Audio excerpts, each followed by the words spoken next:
जो नागपुर में दंगाइयों ने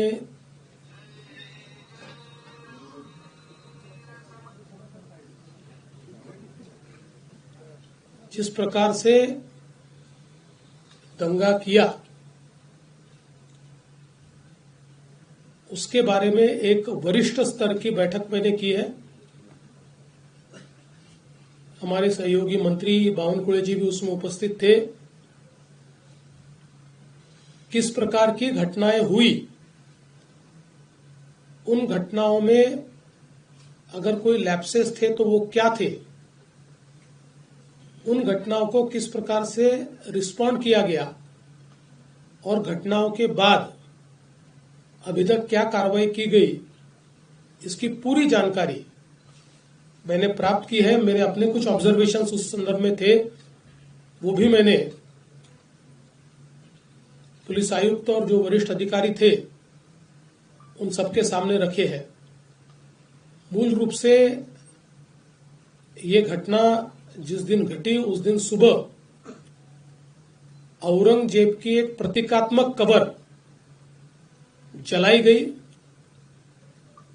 और उसको जलाने के बाद कुछ लोगों ने उसके बारे में कंप्लेंट भी की।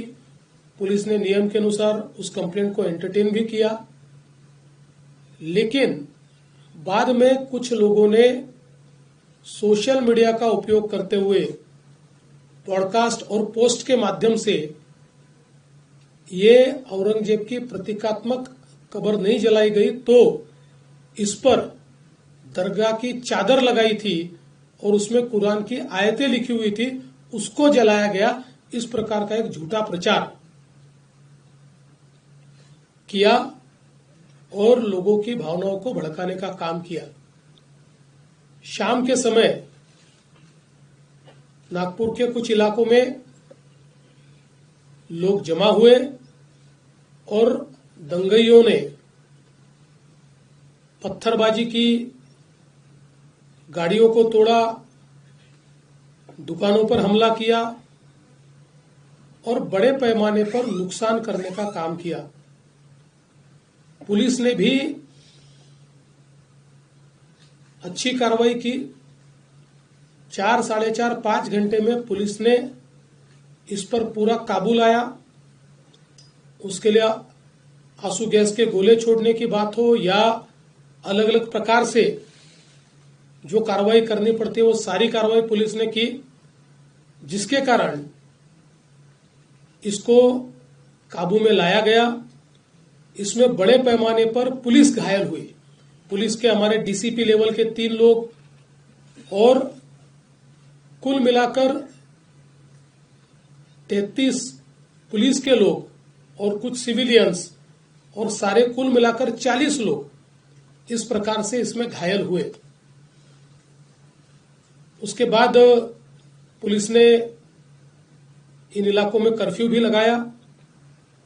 अभी उस दिन के बाद इन इलाकों में कोई घटना नहीं घटी है, शांति है। लेकिन जो सीसीटीवी फुटेजेस हमारे पास उपलब्ध थे, अलग अलग लोगों ने वीडियोस दिए थे, उन वीडियोस को भी एनालाइज किया गया। पत्रकारों ने भी पुलिस के पास कुछ वीडियोस दिए, उसको भी एनालाइज करने के बाद जो दंगाई है उनकी पहचान कर ली गई है। 104 लोगों को अभी तक पहचान कर पकड़ा गया है, जिसमें 92 लोगों को अरेस्ट किया है। 12-18 साल के अंदर के विधि संघर्षित बालक है, उनको उस कानून के तहत उन पर कार्रवाई की गई है। और जब तक आखिरी दंगाई को पकड़ा नहीं जाता ये कार्रवाई रुकने वाली नहीं है, ये कार्रवाई चलती रहेगी। लगातार एविडेंस आ रहा है, उस एविडेंस के आधार पर ये कार्रवाई यहां पर चल रही है। ये भी तय हुआ है कि ये जितना नुकसान दंगाइयों ने किया है इसका पूरा हिसाब निकाला जाएगा और ये पूरा नुकसान उनसे वसूल किया जाएगा। और अगर वो नुकसान के पैसे नहीं भरते हैं तो उनकी प्रॉपर्टी को बेचकर ये नुकसान भरपाई की जाएगी। किसी भी हालत में इस प्रकार से किसी को दंगा करके दूसरे को नुकसान पहुंचाने की इजाजत नहीं दी जाएगी। जिनकी गाड़ियों का नुकसान हुआ है सरकार उनको मदद करने वाली है। जो भी हमारे नियम है उन्हें उन नियमों में बैठाकर हम लोग निश्चित रूप से उनको मदद करेंगे। अगले 7 दिनों में ये मदद करने की हमारी कोशिश होगी। और साथ साथ जिन लोगों ने सोशल मीडिया का उपयोग करते हुए इस प्रकार के पोस्ट किए जिसके कारण दंगे भड़के या दंगे भड़कने में या लोगों को भड़काने में जिनकी पोस्ट ने काम किया है, ऐसे लोगों को भी हम लोग सह आरोपी बनाएंगे, को एक्यूज बनाएंगे और उनको भी दंगे का आरोपी माना जाएगा। करीब 68 पोस्ट ये अभी तक आइडेंटिफाई करके उसको डिलीट किया गया है। कुछ आइडेंटिफिकेशन अभी भी जारी है। वो आइडेंटिफिकेशन होने के बाद उस पर भी कार्रवाई की जाएगी। नागपुर की एक अपनी संस्कृति है। 1992 के बाद नागपुर में कभी भी इस प्रकार के दंगे नहीं हुए। कभी छोटी मोटी घटना हुई होगी, लेकिन इस प्रकार से आगजनी करना, लोगों के गाड़ियों को तोड़ देना, पत्थरबाजी करना, ये किसी भी हालत में सहन नहीं किया जाएगा।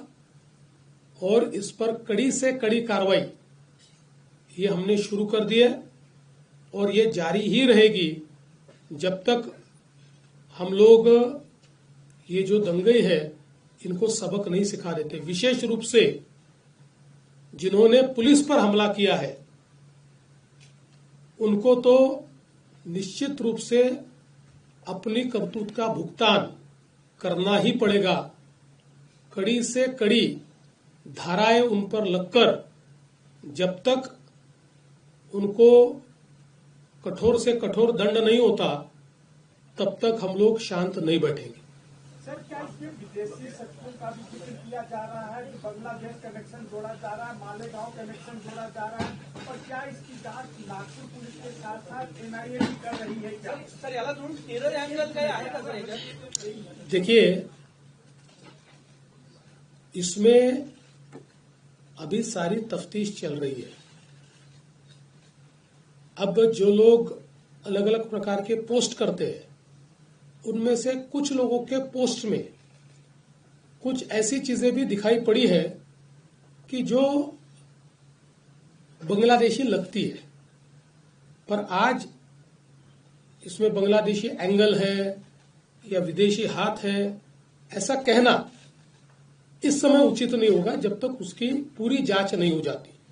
इसलिए मुझे लगता है कि अभी जहां तक मालेगांव का सवाल है तो वो तो दिख ही रहा है, क्योंकि जो पार्टियां मालेगांव की इनको मदद कर रही है, इन्होंने वहां पर जो ऑफिस खोला है, जो आरोपी है, तो वो कनेक्शन तो बिल्कुल दिखाई पड़ रहा है।